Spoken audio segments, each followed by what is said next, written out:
What's up, YouTube? Hope you guys are having a good time. For today's video, we hosted a Raptor run in the Zr2 just for fun. We had plenty of help. We could have switched if it wasn't working out, but we wanted to host this event for Tim, our friend up north. He had a bunch of mods on his truck, and there's not a whole lot of off-roading up there, so he wanted to come down and test out his stuff. We put together a 71-mile route, plus laps, all that stuff. We hit 3 different lake beds, 2 different tracks, and even did some drag racing. The first hot laps we did were over at David's Loop. It's a 2-mile track with 2 90-degree turns, an S turn with a giant 80 to 95 mile an hour sweeping left turn.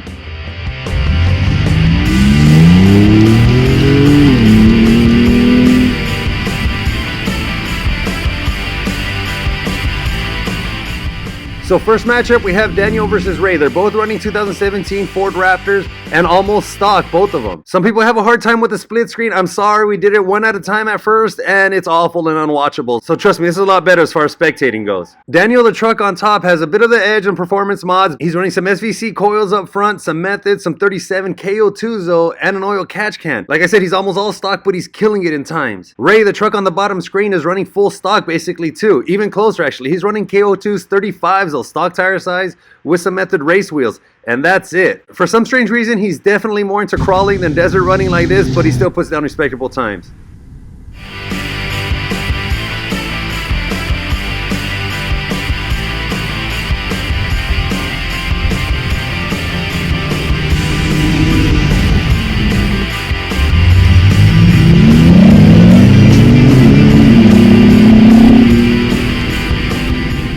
This next matchup is Spencer versus Helio. Helio's actually got the disadvantage because of the weight. They're both running 2017 Ford Raptor. Spencer, the one on top's got some geyser springs. He's got pedal commander, lights all around by Baja Design, catch can, and all kinds of other accessories. Helio, the truck on the bottom, is running Toyo RTs. He's got some Ford Performance bead locks, also some geyser springs up front. He's got Devers in the back. He's got that custom sports bar, and the rest of his rig is kind of for an overland build slash performance sport build.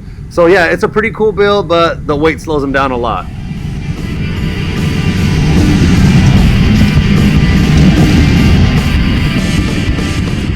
And for any of you fender geeks out there, check out the next matchup. This is Sarge and Hector. Both of these sets of fenders and bedsides are from Fiberworks. The one on the Raptor on the top screen is actually the kit molded from our fenders for our Ford Raptor. So keep an eye on him. It's in the infancy of his build. As of now, the truck's got some Toyo MTs and 37s. He's got the Method race wheels and 17s. King replacements up front, the 3.0s. He's got Devers in the back and an SVC bump stop kit. Hector's in the white diesel on the bottom. It's got a Duramax tuner. He's running 33s and he's got a spacer to fit those under, a 1 1/4 inch leveling kit. But with these new fenders, I don't think he's going to need that. He's going to go big. Like I said, both these trucks are in the infancy of their build. Follow both of them later on to check them out. I'll also let you guys get a closer look at the fenders later on with other fenders from another Ford Raptor as well.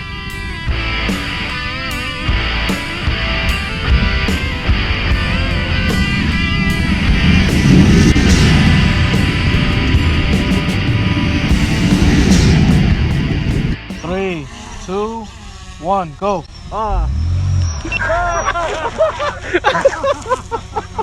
What's wrong, Tim?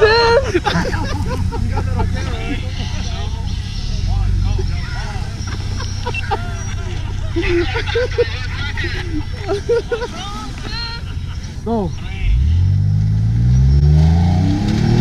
I don't know. I guess we were backing him up because he was too far forward on the line and he forgot he left it in reverse. Yeah, hot laps get way better times when you put it in drive. Like I said, we hosted this run just for him so he could come out and try these new mods. So whatever, we get to make fun of him. As of now, he's running an intercooler from SVC. He's got a frame cut bumper from SVC. He's got the King 3.0s. He's got coilovers, Devers, catted downpipe, turbo adapters. He's got Innovate wheels, and he's running Toyo 35-inch tires.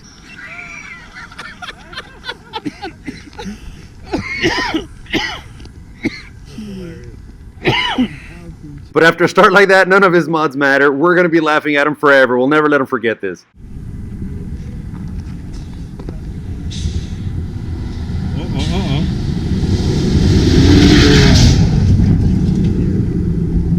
29. That track is dangerous, so not everybody ran it. We didn't run it as well because we're waiting for the Raptor with the cage. I'm not about to kill myself in a stock vehicle when the cage is a few months away. It's crazy speeds, and we're going to offer to share the files with you guys, but we got to warn you guys, if you do come out here, just take it easy, use it for practice. This track is very dangerous. I've almost flipped on it twice as a passenger, been on 2 wheels for about 8 feet of the track. It's no joke, guys, and it's far away from any hospital, so enjoy what we did.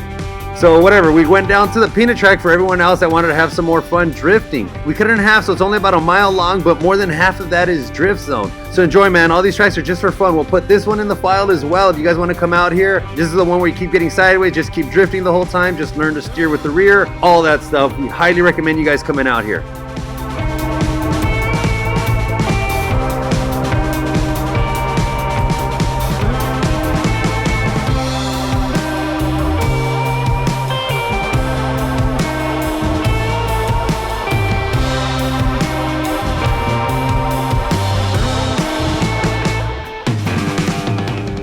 So just for future reference, we've mapped out a bunch of these tracks, actually over 20, around 30.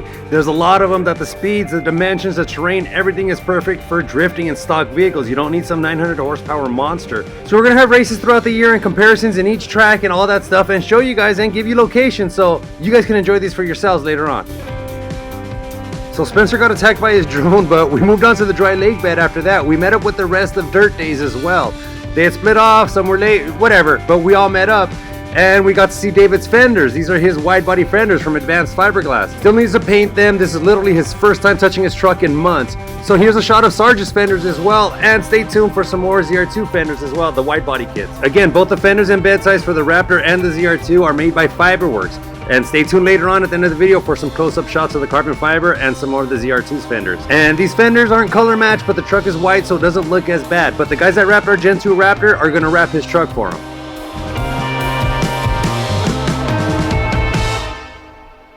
And this is the first of 3 dry lake beds that we hit up. This is the biggest one. It's cut back, but some people call it cuddleback, whatever. It's the only big dry lake bed out there. People give me a lot of grief for liking donuts and promoting donuts on some of the other videos. Just sliding around, they think it's an idiot stuff. Whatever, that's just old man talk. Go to any racetrack, any driving school, they're gonna have a skid pad. And the only thing there is to do on that skid pad is drive around in circles, get squirrely, learn the limits of your traction, your grip, your tires, your body roll, everything. Just memorize your vehicle. That's how you learn how to have a good ass. Your ass reads what your truck is doing, what your vehicle is doing, and that's the only way to learn how to drive hard. So I highly recommend you guys come out here. Sometimes we set up cones, we do figure eights, just control the drifts. It's all controlled, even though it looks like fun. But yeah, why not come out here and enjoy it? Look how much fun it is.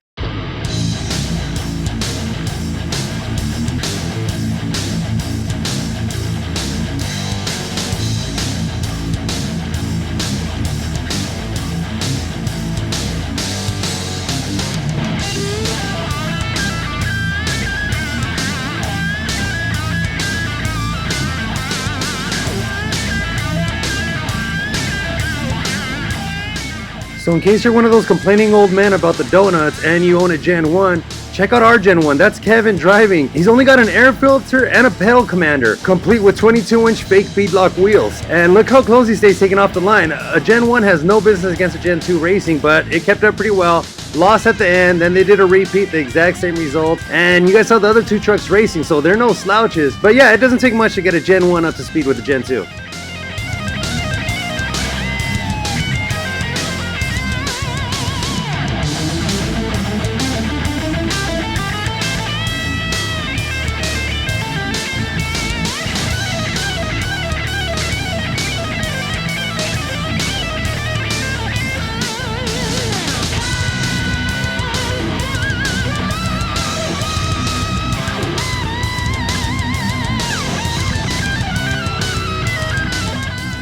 Also, gotta give a huge thanks to Spencer. The only reason we get to show off sometimes, the only reason you see any of our trucks or vehicles is because somebody else comes that has a drone that donates footage. So huge thank you, Spencer. Thanks for hooking it up. And just in case you guys didn't believe us about taking cones, check out this shot. I'm gonna have to go back and pick up our cone. I didn't realize we dropped it until I was editing this video.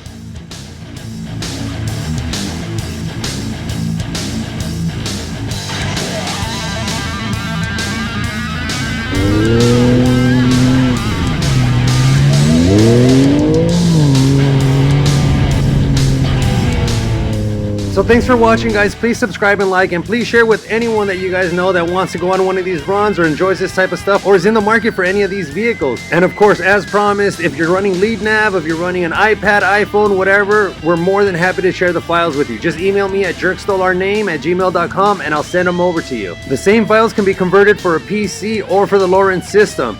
So don't be shy, just ask and we'll send it over to you. No need to be running around the desert looking like crazy. We'll show you guys all the tracks like always. And like we said before, here's a shot of the fenders. As you guys can see, the Zr2 had no problem leading the run. The Raptors obviously have no problem. The Raptors were kicking butt on the tracks, but the Zr2s can put down some respectable times too. So like always, guys, no matter what you drive, keep it dirty, keep it on the trails, keep getting better. You're the one that makes a truck good, not the other way around. You can't really tell, it's not an eyesore, because the white, like you can't really tell, like it's not an eyesore because it's already white.